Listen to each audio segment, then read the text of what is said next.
you very much, and we're going to have a little bit of a TP here. That would be a technical pause while we change over, so we can get a different computer going on. And our next speaker will be Dr. Whit Stewart from Montana State University.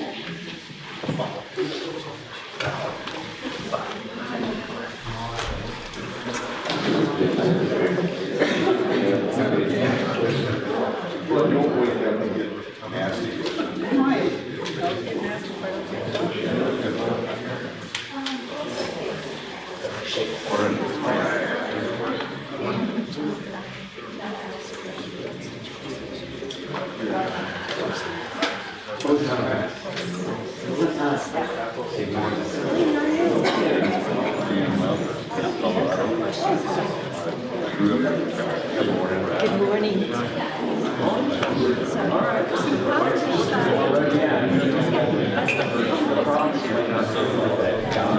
So thank you. And again, Dr. Whit Stewart from Montana State University is going to talk with us about sheep nutrition. Thank you.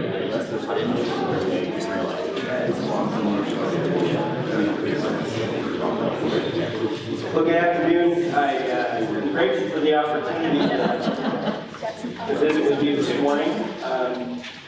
It's humbling to be amidst some really bright minds, and I applaud this bridge building effort. And John mentioned I've been back and forth because, believe it or not, this speaking engagement has kept me up for about 3 weeks.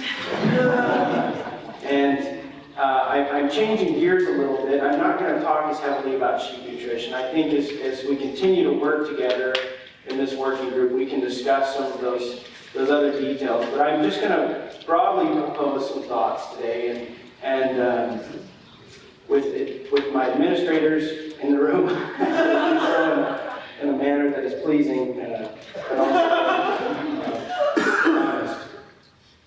I think understanding a little bit about the land grant mission is important. It's a good refresher to understand where it came from and why it still has value for our rural stakeholders in the country.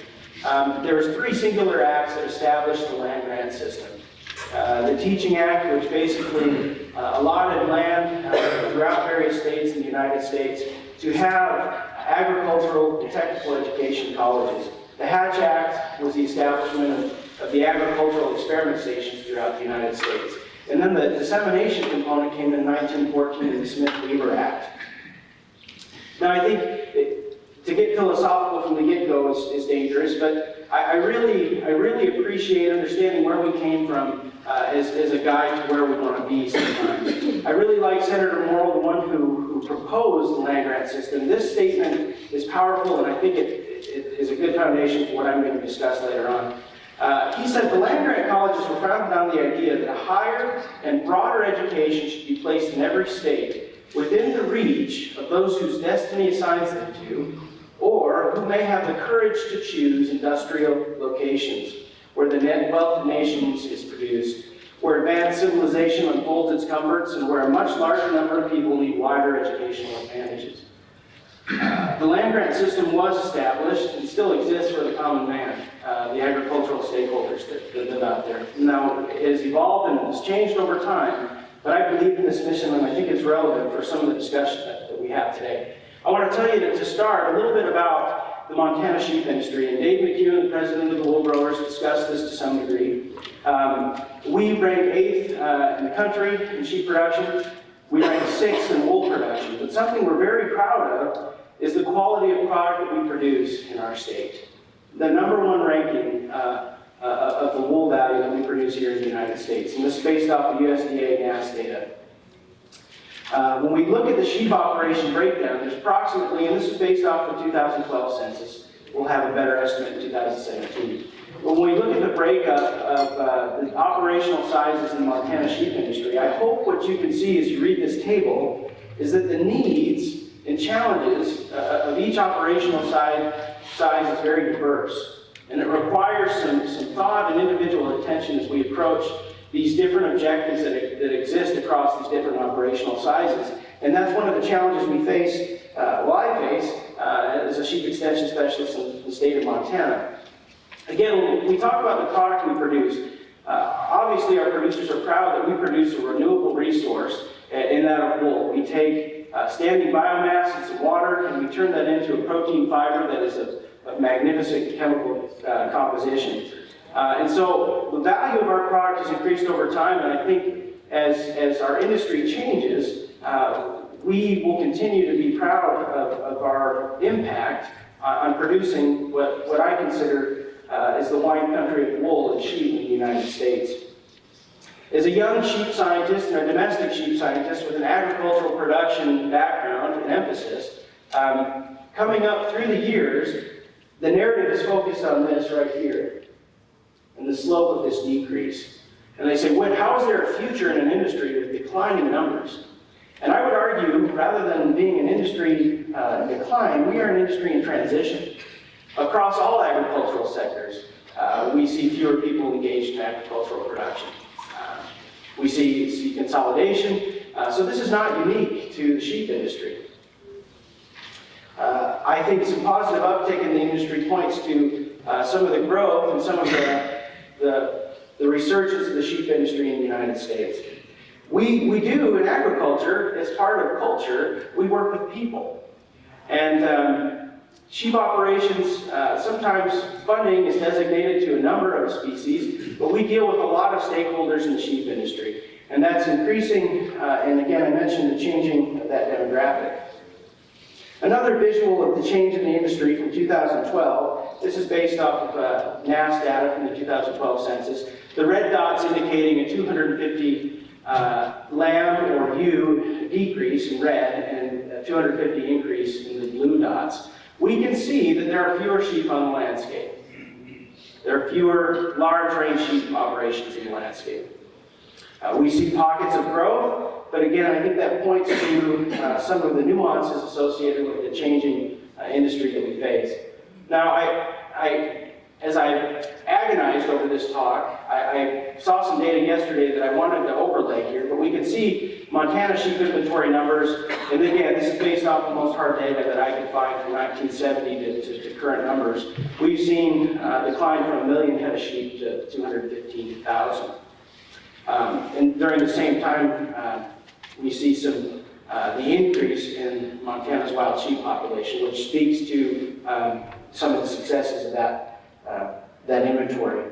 Something that I focus on as an agricultural animal scientist is increasing the efficiency. We may decrease in number, but we can produce more product with less resources. And that is a gold standard in agricultural production. And again, this is a figure that is based off some hard data, whether you consider National Ag Statistics hard data, but I put this up here to contrast that we work in a state, the Montana sheep industry is unlike any other. We work with progressive producers. We've worked with producers that have increased their number of lambs born, their production efficiency through quantitative selection. And this has come up a lot, and it's been very instructive to me that we've been employing tools for decades in the domestic sheep industry to select based on breeding values and genetic merit to improve our production. And do so in a sustainable manner by taking emphasis on traits that maximize the sustainability of our industry. Again, when you compare a 5-year average from 2008 to 2013 of the docking percentage, and you may ask, well, why don't you focus on weaning percentage? Well, we don't collect that with the USDA NAS data. But again, it speaks to the level of management and care and targeted production practices that are implemented in the state of Montana. Now, as the industry has contracted, something that is important and that we cannot afford to omit from the narrative is that the sheep producers in the room deal with the consequences of changing infrastructure as a result of a declining population. And I throw up a couple of those. The land processing infrastructure is consolidated. That has an effect on how we market our sheep, the way we market our wool. Limited animal health products. Pharmaceutical companies have less incentive to work with a minor species industry based off the volume of products that they can put into development and marketing. But also, I think we run the risk of sheep expertise. And I say domestic sheep expertise because animal husbandry is a mix, it's an art and a science. And perhaps not for this day, but another thing to keep in mind is we're talking about bridge building and perspective is the agricultural food security component, this dilemma. As animal food production programs are cut, we lose that expertise, but we also see a lack of representation on social issues. And again, I might be strung out here at the end of this because I do view this to some extent as a social issue in addition to ecological and agricultural. But this is the message that I think is very, very important. We talk about economic impact and we measure that in dollars, right? We initially measure that in terms of the product we produce, the average or the gross revenue that we produce. But what about the additional economic activity that comes from living on these landscapes? The shearers that harvest the wool, the ranch managers that put their kids to school in rural school districts. A combined impact of $1.7 billion when we include the total economic impact. This is something that cannot be omitted from the conversation. I'm going to take a hard left here and talk about where potential overlap may exist. And I so appreciate the remarks this morning as they talk to the complexity of the issue and the opportunity we have to make a difference in solving these problems. Now, I throw up a couple of these challenges, these production challenges for the domestic sheep producers in the room because we don't deal with one problem on a production scale.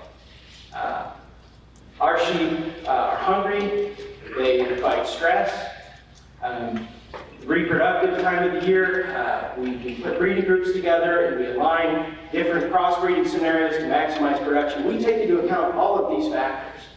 And so from some extent, it's hard sometimes, I think, when we think about the perspective of the domestic sheep producer, when these things are either omitted or diminished in importance when we talk about our wild sheep populations.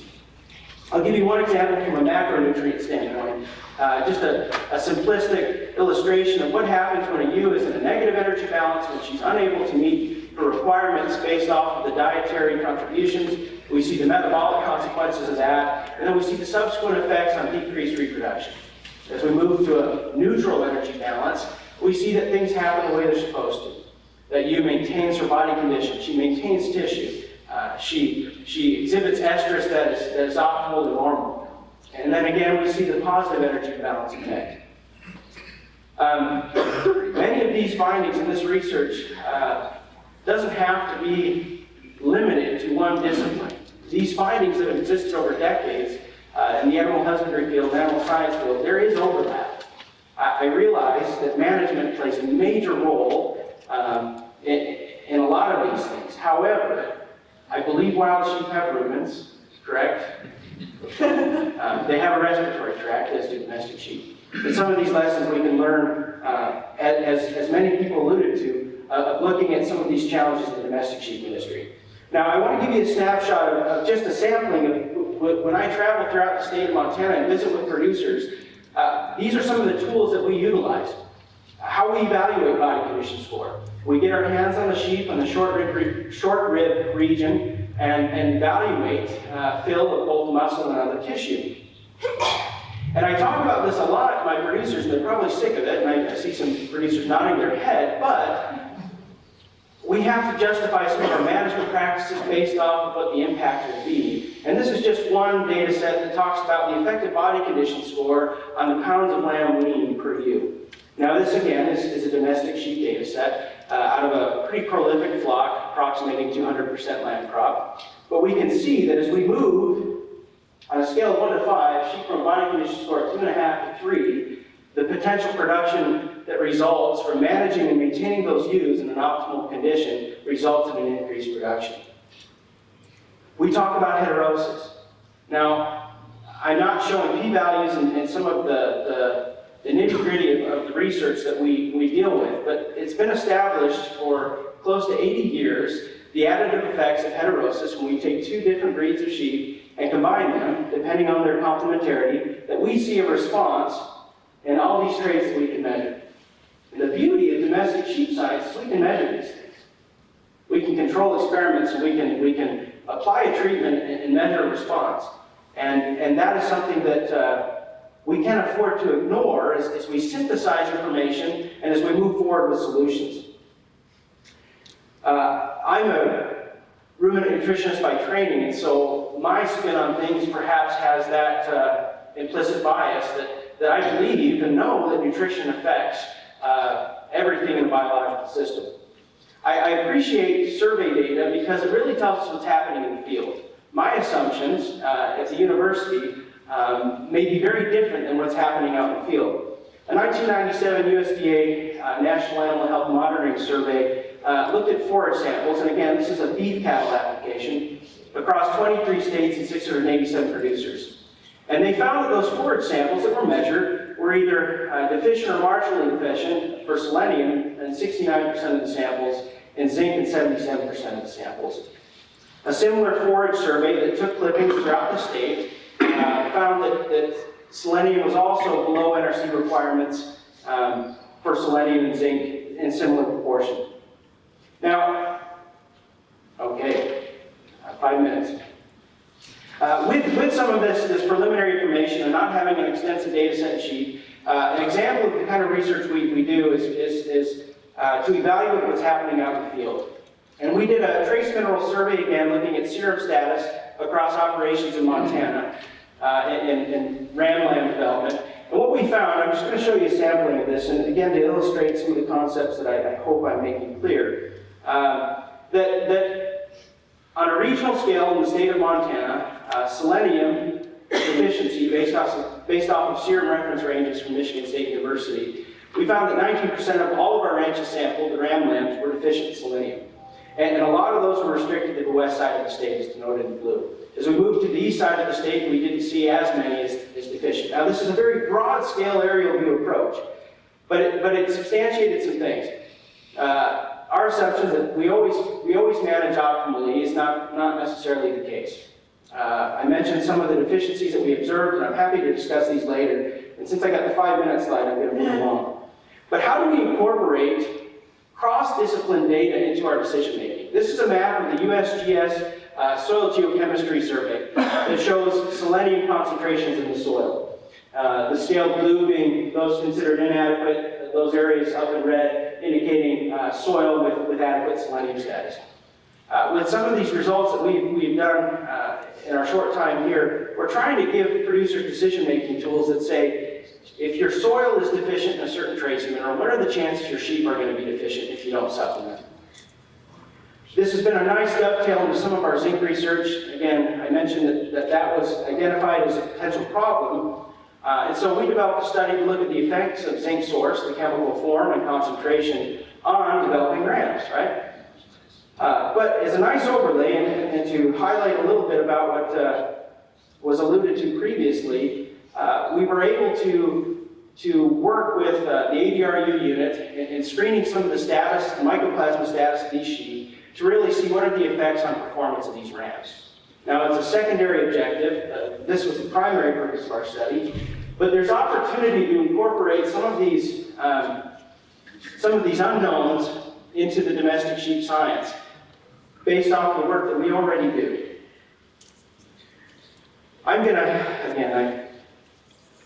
As we move forward, I hope there's a lot of alluding to the fact that this issue is very complex. And I hope as we move forward as a working group, we will not diminish that theme. That this is much more complex than perhaps sometimes the data wants us to point. All of these factors have been alluded to across these 2 days. And oftentimes, when we say, well, we don't know, we didn't look at that, we should not jump to the conclusion and say, well, then it should be omitted from our experimental protocol. What are the effects of these documented environmental conditions on our changing population? How do we incorporate trace mineral status and some of these macro and micronutrients into interpreting and understanding this data? I stole this great image from Dr. Hyland. I hope that each one of these circles will have equal emphasis as we move forward as a working group. I hope that the speculative aspects and the unknown can be framed in its appropriate context. I leave you with these thoughts on working groups, and I do so at my own peril. But I've never been disappointed when I've collaborated. Now, there's good collaborators and there's bad collaborators, but I find that as we combine expertise, subject matters, departments, we have the ability to minimize our missteps, minimize our misinterpretations, and build bridges. Now, when I talk about opportunities for value-added collaboration, I think as we develop consortiums, as we figure out who we work well with, a good litmus test is to make sure that we include some of the objectivity that may not persist if we only choose to work with certain individuals. At the MSU Sheep Extension Program, we have an advisory committee. We meet every 2 years. We take all the research that's been done in our department and we present it to our stakeholders. And they convene after we present and they draft a letter that gives us their input. Now, that input doesn't always guide the future of our program because it's dependent on funding and our ability to assess needs. But it engages our stakeholders in a way that avoids us making some missteps in terms of what we do in the future. Some cautionary observations as we move forward in this bridge building spirit. And I do so at my peril. But are we designing research to test a hypothesis or prove an assumption? Does private funding have the patience for the data to be messy? Both sides. Do we have the patience for the data to be less than straightforward? Are we willing to acknowledge limitations of previous research? I mentioned that we're doing some more collaboration with the ADRU unit. And we're doing so under the radar, actually under the radar, but we're trying to help refine and optimize methods that are used in detecting mycoplasma prevalence. And we can do so based off our controlled populations and implementing sampling protocols, helping optimize some of that fundamental foundational information that goes into the study design. Do we exclude expertise because it challenges prevailing dogma? And this is the kicker, and I think this is, even within the realm of animal science and our group, is outside peer review input acknowledged, first and foremost. And once it's acknowledged, is it valued? And is it incorporated?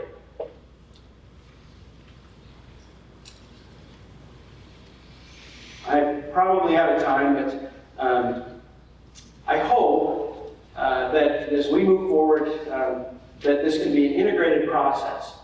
I do not have a regulatory role. I offer information, objective information that my producers can either use or not use, and I love that. And I'm more acutely aware of the challenge that some of our agencies have.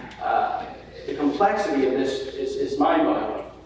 But I'm grateful for the opportunity to, and the exercise as we build this bridge, that we take a step back and make sure that we conduct these evaluations of a working group moving forward.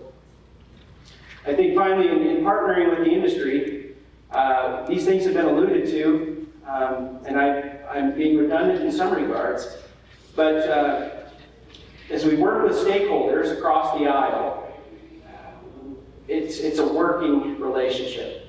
And someone alluded to the fact that it may be compared to a family relationship. Families are not always functional, right? Conflicts occur. And I'm not saying that all of our goals and objectives will always be completely aligned. But when we crawl inside another's skin, we have a better opportunity to solve these problems, truly solve the problem at hand. And with that, I apologize for the rapid way in which I went, but thank you for your time. Is there any time for questions?